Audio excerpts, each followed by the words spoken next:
Welcome back, art lovers. The Arctic Vortex is broken, and so we're back on the road here. 56 Bogart Street. And we're gonna go in here to Studio 10. And we're gonna try to talk to this gentleman right here, Fred Valentine. Well, we're going to do a little chat here with Fred Valentine. First of all, Fred, let me introduce you to the viewers. You're not only a well-accomplished painter, but you've also been running the Valentine Gallery for a while, about 4 or 5 years now, out here in Bushwick. Closed down last week, reopened in spring, a new location. Going to be opening in a new location. Yep. So let's take a look at some of your paintings. First of all, how long have you been working on this series? Oh, since like 2008. And most of them are fairly small. Do you have a standard format that you're working here? What is that, about 9 by 12. These are 9 by 12s? Yeah. Okay, come with me. We're going to just walk around here and take a slow... Are these titled or untitled? Or? These are mostly untitled. Now, pictures, actually, they're called. One of the things I enjoy about this series of work is that you're kind of dealing with trompe-l'oeil and the idea of the frame, but you're kind of combining that with geometrical abstraction and I guess what you'd even say kind of visual puns. Yeah, absolutely. Visual puns is good. I like that. They're kind of conundrums, you know. They're So now, are these pieces, when you're talking about working on them since 2008, how long would you say work on a piece like this? Because I can definitely, and one of the things I like about the work is the kind of the build-up over time quality that they have. I think I worked on this for a few years. Maybe I won't touch it for 8 months, you know, and then put it away, work on it. I mean, they're compositions. I like your little dots there, the little punctuation points. They started off as like just like this. Just follow, like Cleve, take a line for a walk. Well, I like walking through a little maze. It starts out with the frame. And then somehow it became a frame. And I'm going to skip over this. We're going to come back and look at the landscapes.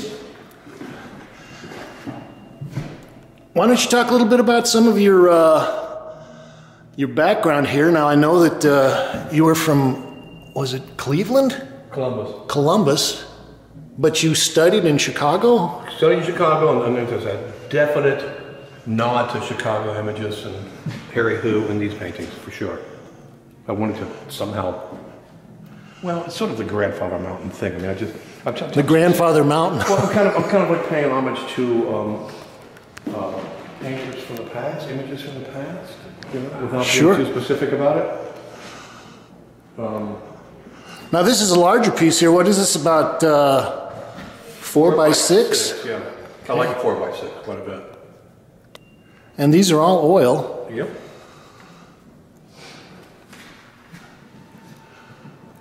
Now, one of the things that I think is appealing for me is that you were talking about Harry Hu and the Chicago Imagists, and a lot of their work is dealing with humor.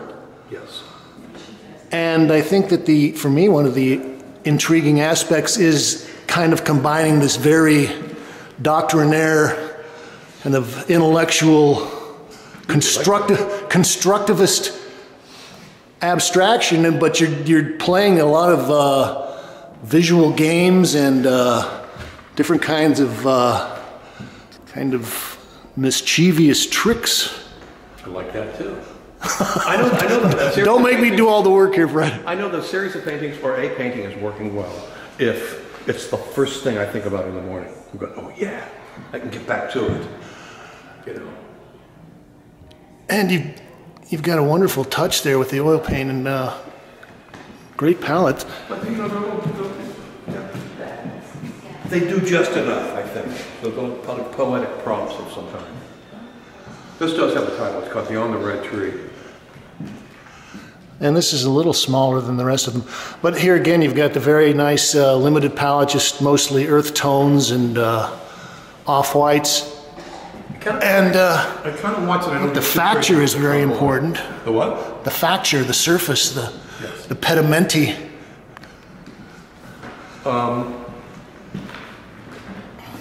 The trompe-l'oeil aspect, it's like a balancing act. I don't want to go totally to trompe-l'oeil. I don't want to make a hackneyed sort of like something you may have found like an OK Harris, like in 1980s or something. Right.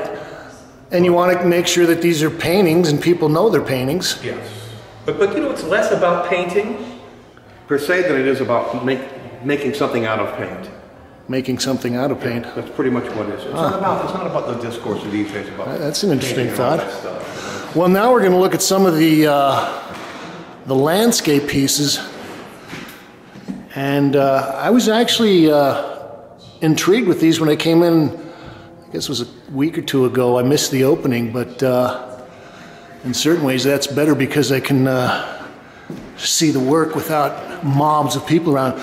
I was very interested in this series of landscapes because you know, I'm a big fan of the German Romantics. We were just talking about them. And in certain ways I think that these landscape pieces have that kind of quality, or at least you're doing the same thing where you're riffing on that kind of the territory of the atmospheric, the spiritual, the romantic, but you're still kind of playing some games. Yes. Kind of mixy-matchy and tricking things around. And I like the way that you're using the chunky paint in certain areas as kind of an extra accentuation of the composition.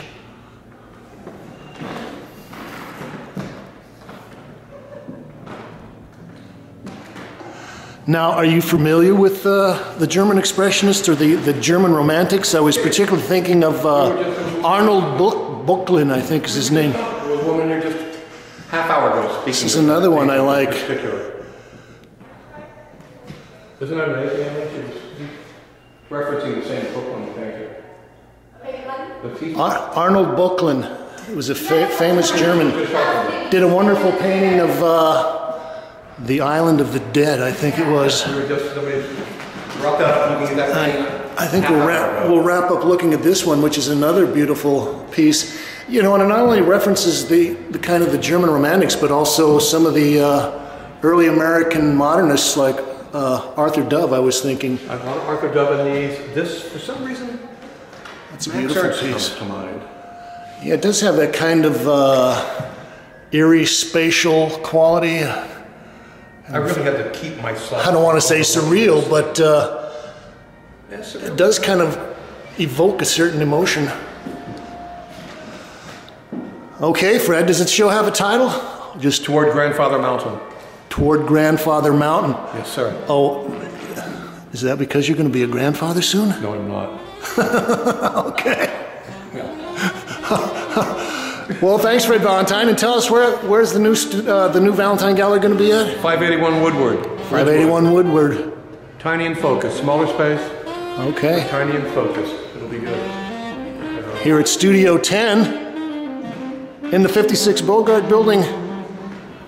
And everybody, let's say it. Thank you, Kate. Thank you, Kate.